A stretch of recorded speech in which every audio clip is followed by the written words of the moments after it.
everyone, Eric here, and I thought I would show a few ways to get creative with the new Seesaw updates. Now, if you haven't gotten a chance to see what these updates can do, you're going to want to go and check out my video where I detail what the new updates do and how they work. This video is going to be more about creative ways to use them, but I hope that will help you. Now, I started out with 3 ways.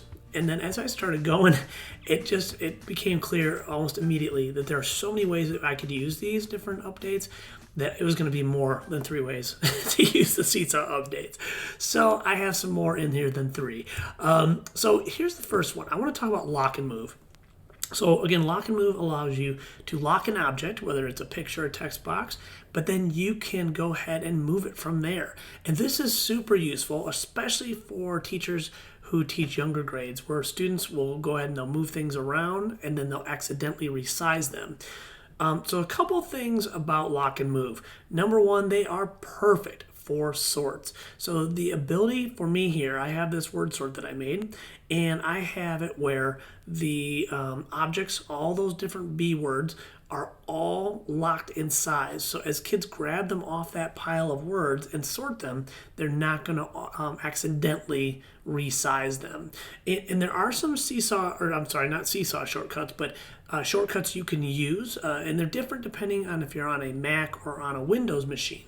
But for example, when I'm making these type of words, one thing I always do is copy and paste. And the reason I copy and paste these is because it keeps the size the same, and it's much quicker than tapping on the T to make a new text box every time.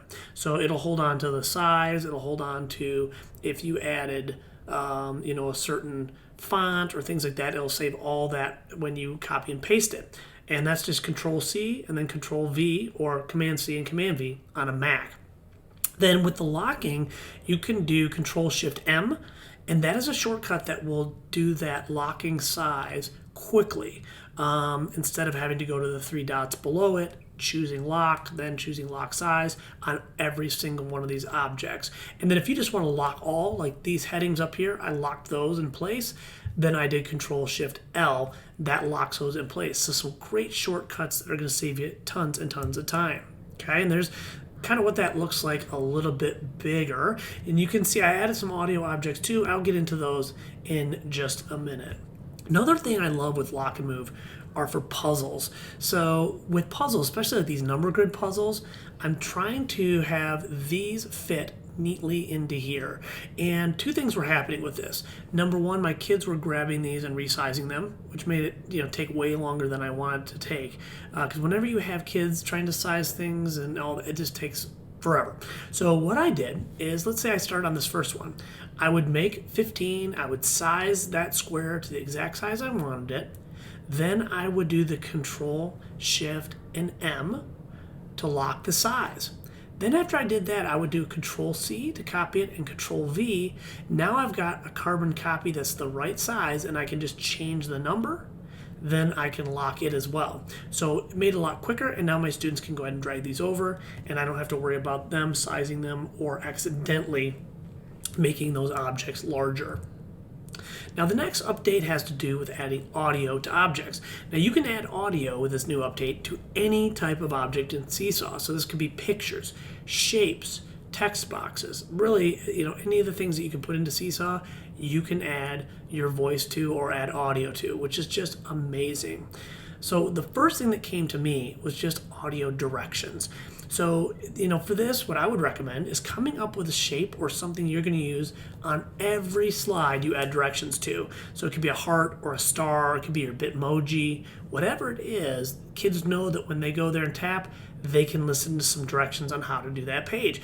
And this is nice because before your only options were kids could listen to the directions on a separate part of the activity and then come in here and do their work. Or they could listen to your video. Maybe you recorded like using the microphone. You could record a video in here and then they could do it. But none of those were ideal, especially for users who have the free version and everything has to be on one page. So I love this, being able to just put directions right here. And then of course attaching them to objects where I'm either just telling them what it says or I might be explaining what goes here. And so that's great. And then of course I attached audio to all these words so that my kids could hear whether they could, whether that B makes a sound at the end or not. So I kind of gave them a little help there. All right, so let's look inside of a Seesaw activity and let's see what this looks like to add directions or add audio. Okay, so I'm going to go to 3 dots, and for this one, I'm going to add directions. So I'm going to tap on this star right here, and I could add directions to the star, or I could add it to any object. So it doesn't have to be a star. It could be Bitmoji, whatever. Now, when you add audio, let's say that I go down here and add my voice. Hi, boys and girls, Mr. Robinson here. Here's the directions for this assignment. It puts the little audio speaker right over there. You can't control where that goes. The only thing I have is if I move this really close, you're going to see it moves it to the other side here automatically. This is a bit of an issue because sometimes this audio is not exactly where you'd want it, but not a problem. I'm going to delete this. So I'm going to go here, and if you want to delete voice, you just go back to voice and hit the trash can. And now you can see it's asking me to record again. One trick here is you can add another little object in here that's smaller, so I can really choose where I want that audio to be. So for example, I could look for a clip art ear. How about that? Here we go. So this could be what I'm going to use as my symbol so that kids know they need to listen to something. All right. So the nice thing about having a separate image is that when I put this image in here, I can make it small and I can put it wherever I want it. So if I wanted that in a certain spot, I could attach it to that. Here we go. Hi, boys and girls, here's the directions. And now you can see I have more freedom to kind of move this wherever I want to make it really work. Okay, so there's my directions. But that's all there is to it when you're adding voice. We'll talk about voice a little bit more here because that was just the first thing, is adding directions.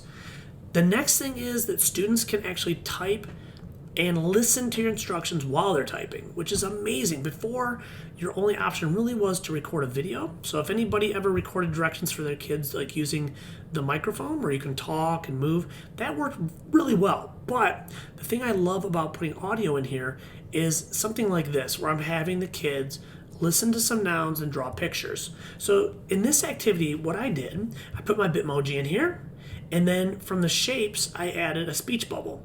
And then I attached that audio right to the speech bubble, okay? And then when the kids click on here, I'm gonna give them the directions, and I'm gonna tell them, all right, you're gonna type out some nouns with me. There's 4 nouns, you're gonna put them in these 4 boxes. So I'm telling them what to do. Then I can even say, here's the first noun, dog. Here's why it's a noun. Then at the end, they're gonna go ahead and draw a picture after I've walked them through. So they can tap on the T and type out dog, or tap on the pencil and draw dog while they are listening to your audio, which I just find amazing. And one other trick with this is try not to put too much audio onto one page. Instead, what I could have done here is split this up over 4 pages, right? So I had 4 different pages, each one with a different teaching point or each one with a different noun. Here's another example where down here my Bitmoji is giving the basic directions, but then my kids are going to tap up here next to the ear to listen to a short A word. Then they're going to practice spelling that short A word down here. Okay, so another great way to have kids listen to your directions and then follow them. And then just remember, students can add this audio too. So like in this example here, what I have my kids doing is going bit by bit and adding each phoneme of the word cat. So in this example, this would take some practice with your kids, right? You would have to show them how to do this, but you could reuse this for a ton of different words, right? So I'm having them click on the arrow, and then they'd say k. Then they click on this arrow, ah, and then on this arrow, t. Then down here they click on this arrow and add audio and say cat. So it's having them practice that in a way that breaks it up the same way they would if they were sitting right with me. And this is all about routines. I would start these routines with my kids, and then when I redid this activity, I would just copy it and edit it and put hat or another word or whatever. And you could reuse this same kind of shell or this same template and just change the word that goes in here. Another idea that I've seen come up is adding audio feedback. And there's a number of ways to do this. And actually, this is the first one I'll talk about. So a lot of people, when they leave feedback for their kids, what they're doing is they're tapping on the 3 dots under that student post, Then they edit that student post and they add something to it, like their voice or a sticker or something like that. And a lot of teachers are doing that. You could, of course, do that here. So you could add your Bitmoji and record some kind of feedback for them, which is great. But another way that I've tried doing this to save time is if I have, like, let's say you have feedback that's more basic, like you had your whole group do something with fluency. Well, you could record one recording that says, great job, loved your fluency, and you can record another one that says, like, oh, it sounded pretty good, but it sounded a little choppy, and then you could reuse those over and over. So this is something I kind of came up with thinking about how could teachers save time leaving comments, but still make them kind of seem like they were more personal than just tapping on the comment box. So here's what I did. I went to post student work, went to drawing, and then I used one of my Bitmojis. So let's grab a Bitmoji here. How about this one's fine. And if you don't have a Bitmoji account, you should definitely create one. They're free, really easy to use. Now in Chrome, it saves it right there, and I can actually just drag it and drop it. How easy is that? So there is my likeness there. And then what I'm going to do is I'm going to add a speech bubble to this. And the reason I'm adding a speech bubble is watch what happens. When I add my voice to this, it puts it way over on the side. Like, it's going to add it way over there. I don't really want that. I want it to be right next to where it makes sense, right? So I'm going to add a speech bubble. And my speech bubble, let's say this one is going to say great fluency, right? So I'll say great fluency. Okay, now I'm going to attach the audio right to those words. Here we go. Wow, your fluency was great. It was so smooth, not choppy. Sounds wonderful. Now keep in mind, I'm going to keep using this over and over, right? So now I'm going to go to the check mark. Now I'm not going to tag anyone in my class. And I'll tell you why in a second. And I'm just going to click on the check mark. Now it's added as Eric Robinson. No one in my class can see this. Okay? Now what I'm going to do next is I'm going to go down here to the three dots below that and hit share post. And what it's going to allow me to do is grab a link. So whenever anybody taps this link, it's going to take them right to this post. So let's say I'm down here looking at a student post. Let's see. Here's one right here. Okay? I can go to the comment box and just paste that link right here. So now any student where I paste this, they can just click on it. It takes them right to that feedback. Wow, your fluency was great. And they listen to it, right? So it's kind of just a cool little thing, and it saves you time because you can just copy and paste that link over and over and over. All right, so I hope that's helpful, saving you time and making it seem to the students like it's a little more personal than just recording a comment or just typing something out. All right, so the next one has to do with adding audio, but we're going to add it differently this time. So one of the things with adding audio is you're able to upload audio from your computer. So one site I use a lot is called bensound.com, and thanks to Chris Shiner for turning me on to this because it is an awesome website.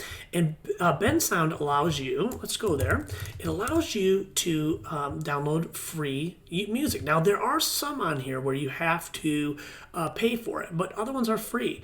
And the thing I like about this is you could upload music to an object.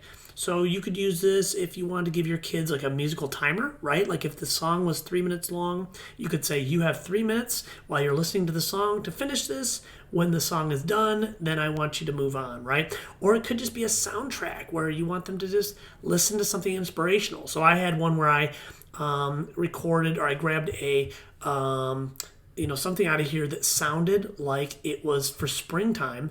And then I attached that so that kids could listen to music that sounded kind of springy as they drew their picture about what spring looks like. So all you have to do for this, let's say I want to grab this one right here, Acoustic Breeze. So I'm going to hit download. There we go. And it's been downloaded. So now when I am creating an activity and I want kids to listen to something, I can just put it right in here in the template. And the way I've been doing it is I go to the three dots, and really you could do this any way you want it to. Any kind of object works. I go to shapes, and I grab a treble clef, and then I'm going to upload that audio right to it. So I go to voice, but now I go to upload audio. Okay, there's that Bensound that I just downloaded, and boom, now it's there. So now students can go ahead and play that while they're working, right? So students can listen to this audio while they type and while they draw, which is much different than how it used to be. Okay, so there's a couple more here. There's just so much here, but a couple more ideas for you. If you go to the Community Activity Library, there is a whole collection that Seesaw's put together for you with different voice tools, or different activities rather, that are using the voice tools. So please check that out. And keep in mind, you can copy and edit those to make them your own. So maybe you want to use that activity as written, or maybe you just want to take parts of it and redo it so it makes sense for your kids. But it really was inspirational for me when I went through there. It gave me so many ideas of how I could use that new voice tool as well. And then in this whole slide deck, which I will put the link to this down in the description, I put some links here to some great activities to kind of get your creative juices going. So thanks to those teachers for sharing these. Really, really cool ideas. Love to see all the creativity that comes with these updates. All right, well, thank you for watching. If you have any questions at all, you can put them right down in the comments.